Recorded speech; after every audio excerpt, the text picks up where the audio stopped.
The cold autumn rain drizzled over the parking lot of the Colorado Veterans Affairs Medical Center, the wind howling through the rows of parked cars. Lucas Mitchell tightened his grip on the steering wheel, his fingers trembling slightly.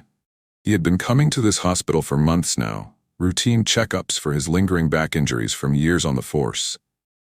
But today, something felt off. Through the streaked windshield, a dark figure limped across the pavement. Lucas frowned, blinking against the rain. The form was low to the ground, moving with slow but purposeful steps. Then the shape lifted its head, and his world tilted off its axis. A German shepherd, its fur soaked and matted, limping but proud, ears forward, scanning the people exiting the hospital doors. Lucas's breath hitched. No, it can't be. But his gut already knew the truth. His heart started pounding, his pulse roaring in his ears. He shoved the car door open, barely noticing the freezing rain pelting his skin. His entire focus locked onto the dog standing in the middle of the lot. "Rex," he choked out. At the sound of his name, the German shepherd froze. His ears twitched, his head snapped toward the voice. And then, despite the obvious pain in his injured leg, he ran. Lucas barely had time to react before 90 pounds of muscle and fur slammed into him, nearly knocking him off balance.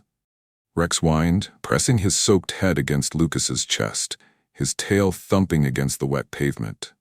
Lucas buried his fingers in Rex's fur, his vision blurring with unshed tears.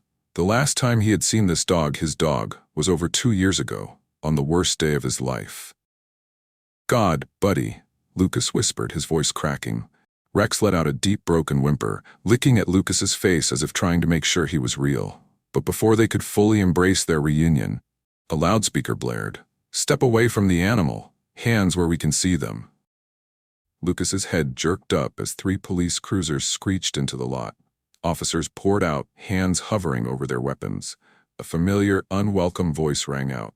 "That animal is government property. You are interfering with an active military operation." Officer Chuck Thompson stood front and center, his dark blue uniform pristine despite the rain. His face, however, was twisted in frustration. Lucas's jaw clenched. He instinctively moved between Rex and the officers, his protective instincts kicking in. "He's not government property," Lucas growled. "He's mine." Thompson scoffed. "That's not what the paperwork says. Step away." But then, a small, fragile voice cut through the chaos. "Rex." Everything stopped. Lucas turned, his breath catching. Emma, his 8-year-old daughter, stood a few yards away, her coat oversized on her tiny frame, her wide brown eyes locked on the German shepherd. For 2.5 years, Emma had not spoken a single word. Not since Rex was taken away.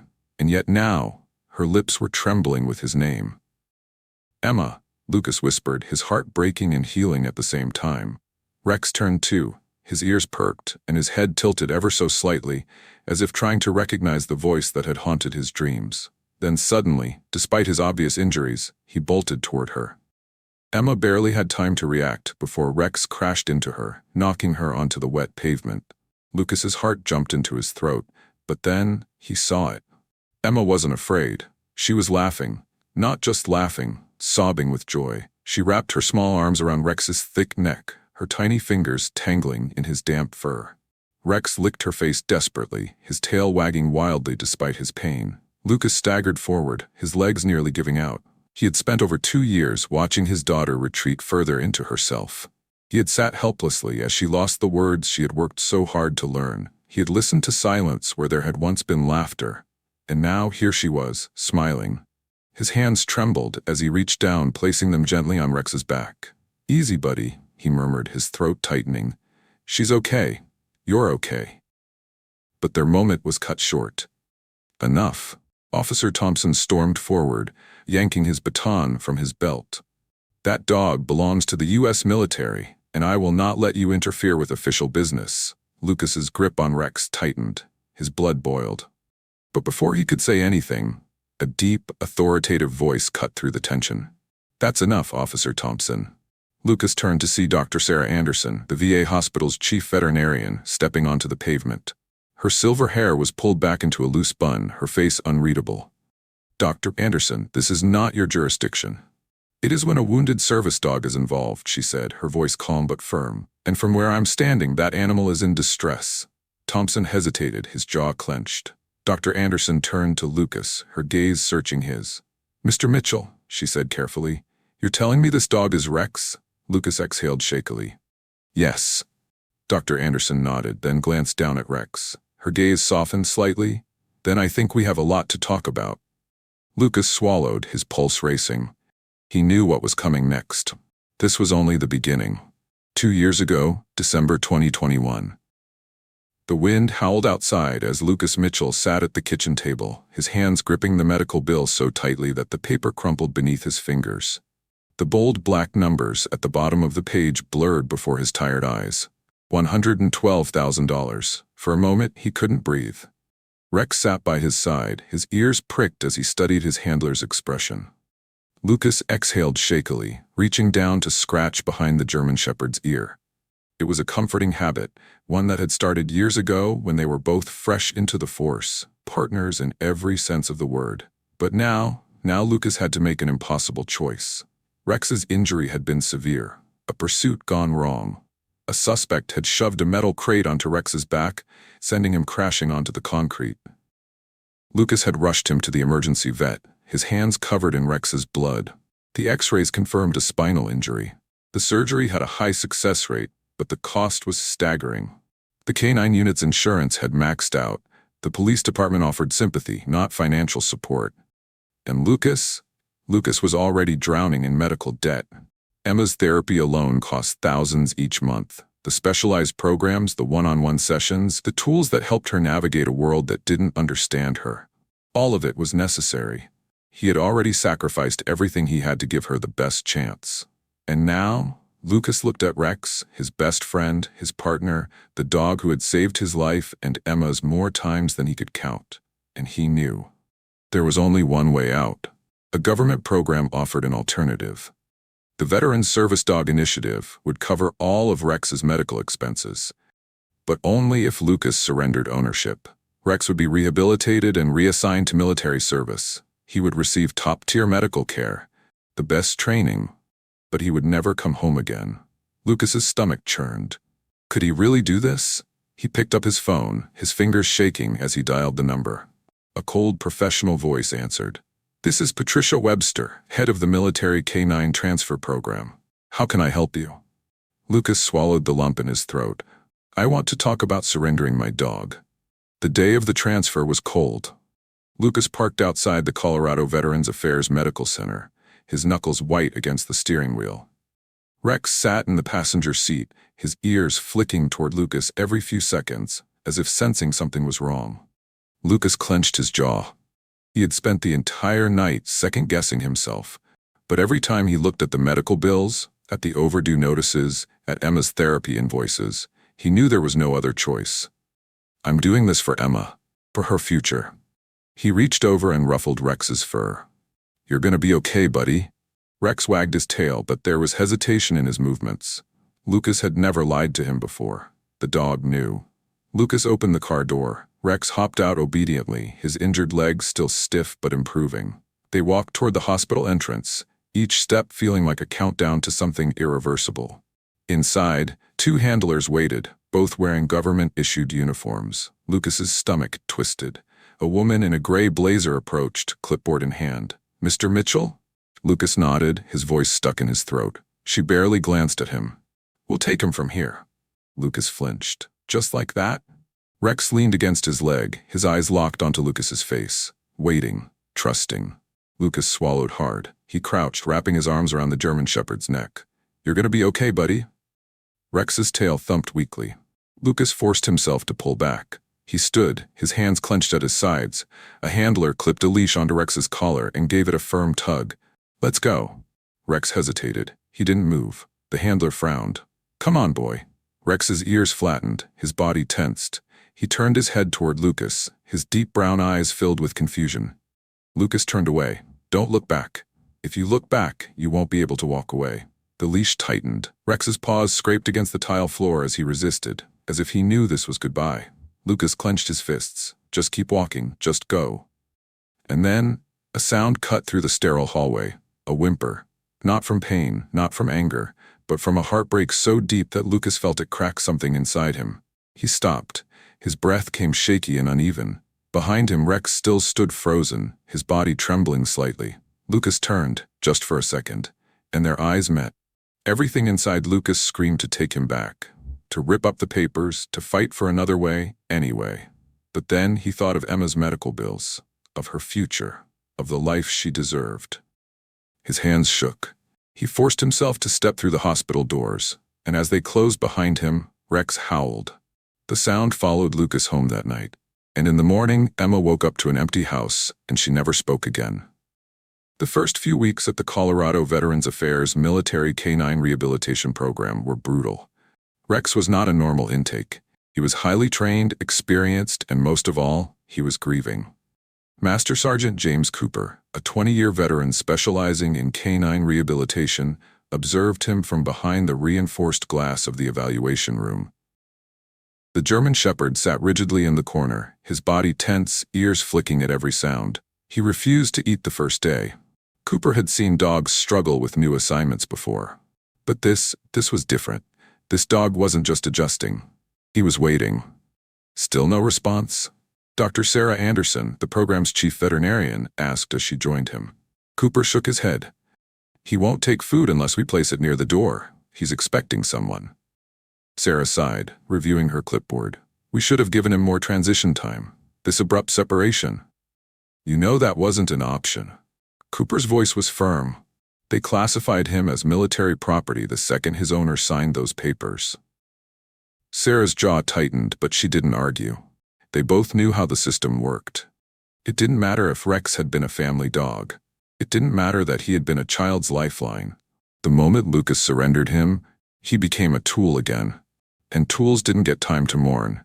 Rex's rehabilitation sessions started with simple obedience drills, things he already knew but had to relearn under military conditions.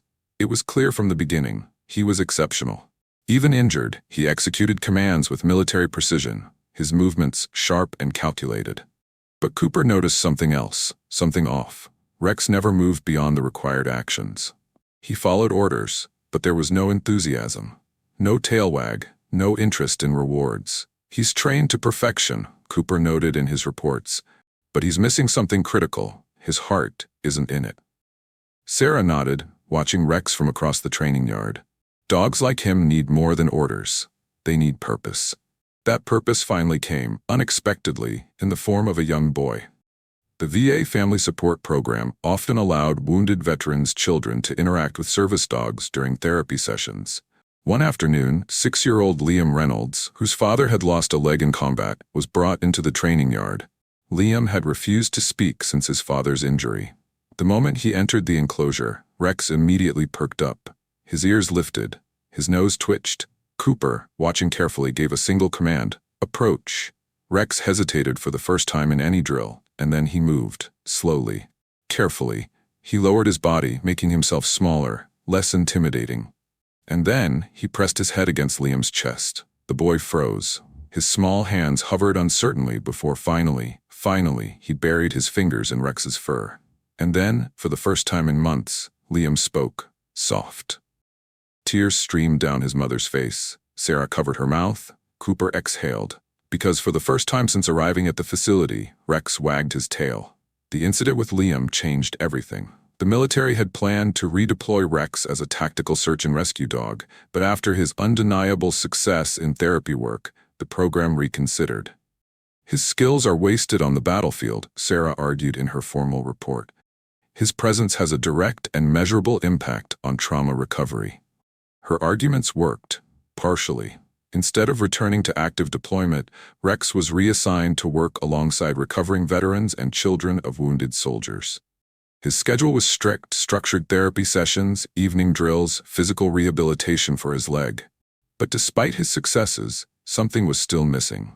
Because at night, when the lights went out, the cameras recorded a different side of him. Cooper reviewed the security footage with a growing sense of unease.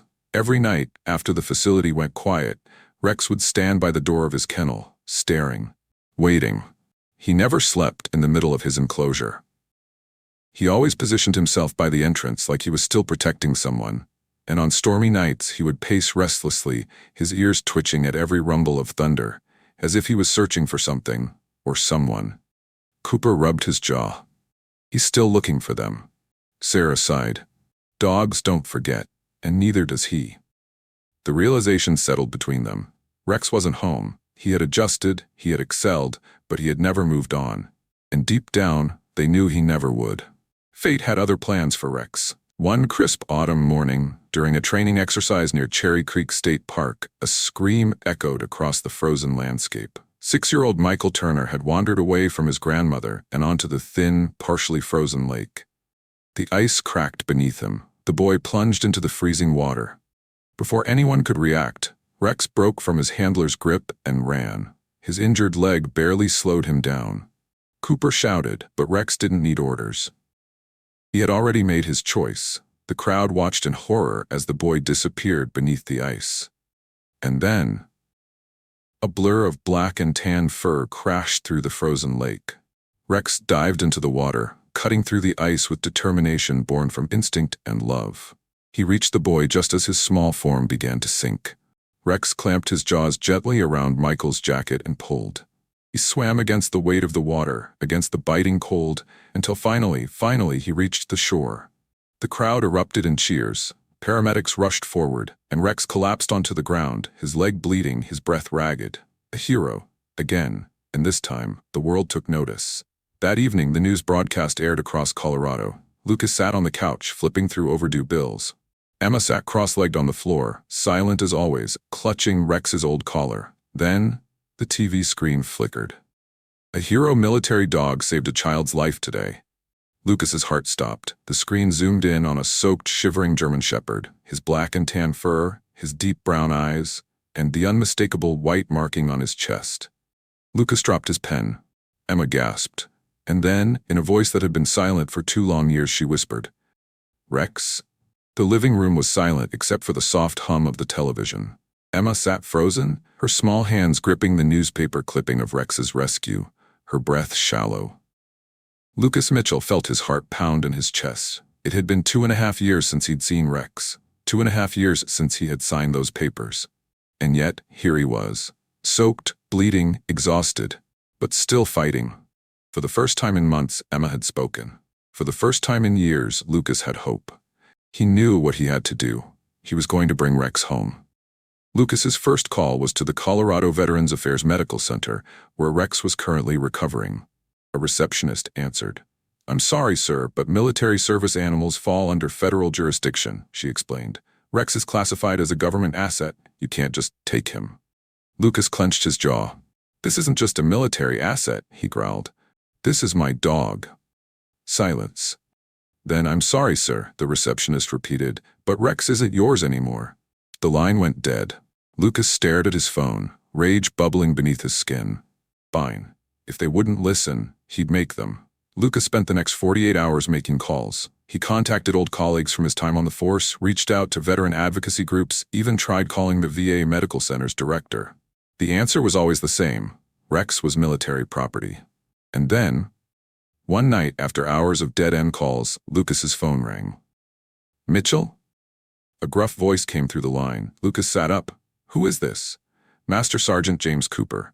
I oversee Rex's rehabilitation." Lucas's chest tightened. Cooper continued. "Listen, I don't know if you can get him back, but I do know this. He hasn't forgotten you." Lucas swallowed hard. "Is he okay?" Cooper hesitated. "He's doing his job, but he's still looking for you." Lucas closed his eyes, his fist clenching. "Then I need to get him back." Cooper exhaled. "There's one way, but it won't be easy." With Cooper's inside information, Lucas built his case. He gathered Rex's original adoption papers. He compiled Emma's medical records, proving how Rex had helped her. He contacted Dr. Sarah Anderson, who provided a medical statement. Rex's best chance at recovery is a stable, familiar environment. Removing him from his family is detrimental to his mental health. He even recruited Barbara Chan, a local investigative journalist, who uncovered evidence of improper classification. Rex had been taken under false pretenses. The final step? A lawsuit against the Department of Defense. Lucas filed a formal request for Rex's release, citing unethical separation of a service animal from his handler, medical negligence in his original surrender, violation of existing military service animal retirement protocols. The government refused, so Lucas took it to court. As the lawsuit progressed, Barbara Chan's expose went viral. The headline read, "Hero Dogs Stolen from Family, the Fight to Bring Rex Home." Social media erupted. Bring Rex Home started trending nationwide. Military families rallied behind Lucas, sharing their own stories of service dogs being taken. Emma's school organized a fundraiser, with children writing letters to Rex. The public pressure was overwhelming. And then, the final blow came. One morning, Lucas received a sealed envelope. Inside was a classified military report. It revealed that Rex's military classification had been falsified. He had never been slated for active duty. He was always meant to be a therapy dog. And Officer Chuck Thompson, the man who had fought so hard to keep Rex away, he had been the one to push for the reclassification, for personal reasons. On December 12, 2023, the case of Mitchell v. United States Department of Defense reached its climax. Lucas stood before a federal judge, his lawyer laying out their case. The original transfer was forced under financial duress. Rex's role as a military asset was fabricated. Reuniting Rex with Emma was both medically and ethically necessary. The government attorney argued back. Rex had saved lives. He was a national hero. His military career was invaluable. Returning him would set a dangerous precedent. The judge listened. Then, she turned to Lucas. "Mr. Mitchell," she said, "if I rule in your favor, you understand that this will not just be a personal victory, it will change policy." Lucas nodded. "Then, let it change," he said, because he was never theirs to begin with. A long silence.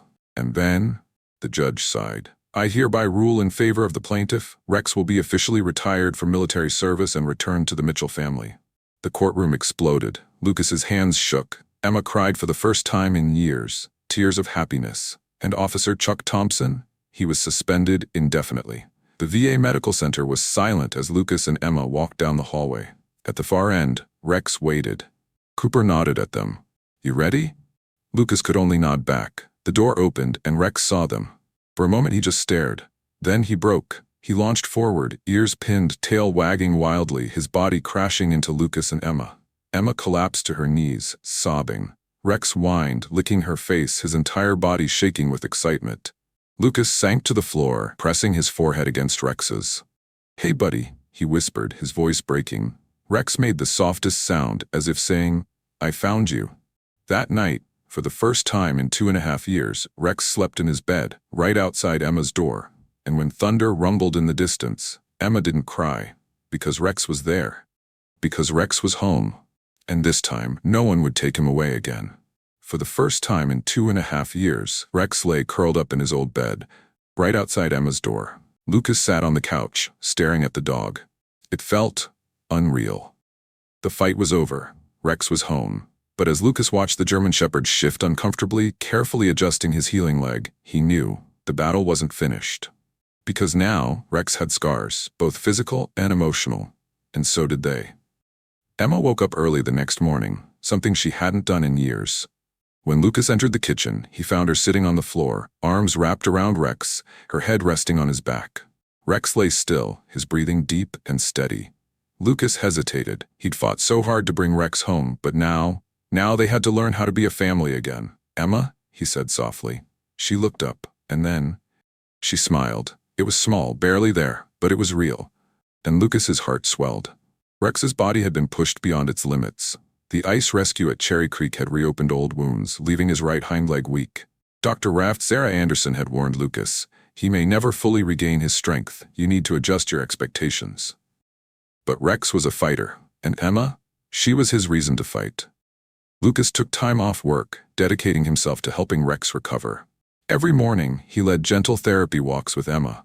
Every afternoon, he worked with Dr. Anderson on specialized stretching exercises. Every evening, Rex lay beside Emma, her fingers tracing his fur as she read aloud, slow, steady words she had struggled with for years.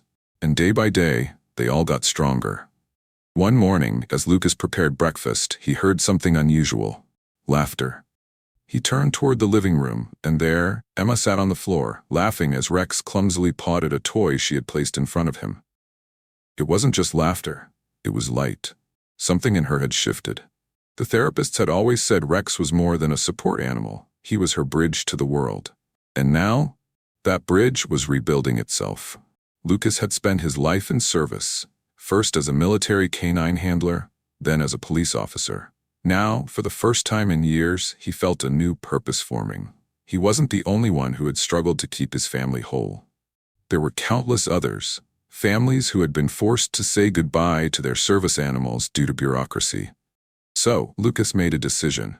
He would fight not just for Rex, but for all the others. And with the help of Colonel Richardson, Dr. Anderson, and Master Sergeant Cooper, he launched a nationwide initiative, the Service Animal Family Reunification Fund, a program dedicated to helping veterans, police officers, and families keep their service animals, no matter the cost. And Rex, he became its symbol, the hero dog who had been taken and fought his way home. By spring, Rex was officially certified as a therapy dog, a role that honored his past while embracing his future. He visited schools, hospitals, and veteran centers, offering the same quiet strength that had once saved Emma. And Lucas? He returned to work, not as a police officer, but as an advocate, speaking at conferences, helping families navigate the complicated system, fighting to ensure what happened to them would never happen again. And Emma? She continued to grow. She started participating in class. She made her first real friend. She even stood up in front of the entire school and told Rex's story. Lucas had never been prouder. One evening, as the sun dipped below the horizon, Lucas watched Emma play in the backyard. Rex lay beside her, his ears flicking at the sounds of summer birds and distant laughter. "Dad?" Emma turned to him. Lucas raised an eyebrow. "Yeah?" She hesitated, then said, "Thank you for bringing him home." Lucas swallowed the lump in his throat. He looked at Rex, at his daughter, at the life they had rebuilt, and he smiled. "No, sweetheart, thank you." Summer had arrived, painting the world in golden hues. The days were warm, the nights were peaceful, and for the first time in years, so was Lucas's heart. Emma and Rex were outside in the backyard, the sound of soft giggles and paws against grass drifting through the open window. Lucas sat at the kitchen table, flipping through the official documents in front of him. The Service Animal Family Reunification Fund had just been approved as a national initiative. They had done it. They had changed the system. But Lucas knew this was just the beginning, because no family should ever have to choose between love and duty. Rex had a new mission now, one that suited him better than any battlefield. He visited veteran hospitals, offering comfort to those still fighting their own battles. He worked with children, helping kids like Emma find their voice. And every evening he came home to the family who had never stopped fighting for him. One afternoon, Lucas watched as a young soldier with PTSD sat on the hospital floor, Rex's head resting in his lap. Tears ran down the man's face as he whispered, "I haven't felt this calm in years." Lucas's chest tightened, because he knew exactly what that felt like. Rex wasn't just a dog. He was a healer, a protector. A reminder that even after the darkest storms, there was always a way home. "Are you sure you want to do this?" Lucas asked, adjusting Emma's dress collar. Emma nodded, determined. Today was the first day of school, and for the first time since Rex had left, Emma was ready to go without fear. Lucas knelt down. "You're going to be amazing." Emma smiled. Then she looked at Rex, who sat beside her, his head tilted as if he knew what was happening. She hugged him. "Thank you, Rex." And with that, she walked into school, head high, heart strong. Lucas exhaled, watching her go. Because this was everything. The world had taken notice of Rex's story, and with it came a new battle. Lucas sat in a meeting room in Washington, D.C., surrounded by politicians and military officials. They wanted to use Rex's case to push for a permanent change in service animal laws. They wanted Lucas to lead the fight. And Lucas, he had never wanted something more. Because this wasn't just about Rex anymore. It was about every dog, every family, every impossible choice that should have never had to be made. So Lucas took a deep breath, and he said, "I'm in." The house was full of life. Veterans, friends, neighbors, all gathered to celebrate. Emma sat at the dinner table, giggling as Rex rested his chin on her lap, waiting for scraps of turkey. Lucas clinked his glass, standing up. 2 years ago, he said, his voice thick with emotion, "we thought we lost Rex forever. And now?" He looked down at his dog, at his family. "We got him back." A cheer erupted, and Lucas swore he saw Rex's tail wag just a little harder. Because this was home, and nothing would ever take it away again. One cold winter night, Lucas found Emma curled up on the couch, Rex lying beside her. She was reading aloud, her voice strong and steady, and the hero finally found his way home. She paused, looking up at Lucas. "Dad? Yeah?" She smiled softly, running her fingers through Rex's fur. "I think this was always supposed to happen." Lucas swallowed, his chest tight with love.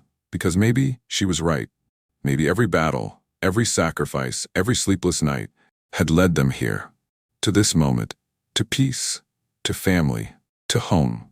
Lucas stood before the United States Senate, his heart pounding. The room was silent, filled with officials, military leaders, and journalists, all waiting to hear him speak. He took a deep breath, looked down at the old worn police badge in his hand, and then at the dog sitting faithfully by his side. The Military Service Animal Protection Act, a law that would permanently protect service dogs from wrongful separations, was about to be voted on. "This isn't just about one dog," Lucas said, his voice steady. "This is about every family that has ever been forced to make the impossible choice between duty and love." He glanced at Rex, who watched him with wise, knowing eyes. "This is about heroes like Rex, who serve us without question and deserve to be treated as more than just property." The crowd erupted in applause, and when the votes came in, the law passed. Rex's fight had changed the world. The first official training session for the Veteran and Family Service Animal Program took place at a small facility outside Denver. Lucas, now the program's director, watched as a group of young veterans and rescued service dogs met for the first time. One soldier, a woman with haunted eyes, knelt before a German shepherd much like Rex. She reached out, hesitated, then finally whispered, "Hey there, buddy." The dog licked her hand. She burst into tears. Lucas swallowed hard, because this was why they fought. Not just for Rex, but for every hero who needed a second chance. Rex was getting older, his fur was grayer, his steps slower, but his heart still strong as ever. One evening, Emma sat beside him, flipping through an old scrapbook filled with pictures of their journey. "Rex," she whispered, tracing a photo of him in his police vest, "you've always been a hero." The dog let out a soft sigh, resting his head in her lap. Lucas watched from the doorway, a lump forming in his throat.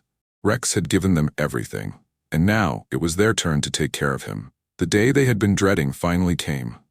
Rex's body was tired, his spirit was strong, but even the greatest heroes must rest. Lucas held him close. Emma whispered softly, "It's okay, Rex, you can rest now." And for the first time in years, Rex closed his eyes without worry, because he knew his mission was complete. He had done his job, he had saved lives, and now he was going home. A statue now stood in Cherry Creek State Park, a bronze figure of a German shepherd standing proud, watching over the place where he had saved a little boy's life. The plaque read, "Rex, a true hero, a loyal friend, a guardian forever." Lucas, Emma, and dozens of veterans gathered at the unveiling. Tears filled Emma's eyes, but she smiled. Because Rex wasn't gone. Not really. He lived in every rescued soldier, every child who found their voice, every law that now protected dogs like him. He was everywhere. And he always would be. One crisp morning, Emma stood outside their home, holding a leash. At the other end sat a young German shepherd puppy, its ears too big for its head, eyes bright with curiosity. She knelt down, rubbing its soft fur. "Welcome home, buddy," she whispered. Lucas stood in the doorway, watching history repeat itself, and in that moment, he swore. He saw Rex's spirit in those eager young eyes, because some bonds never break, some heroes never fade, and some stories never end.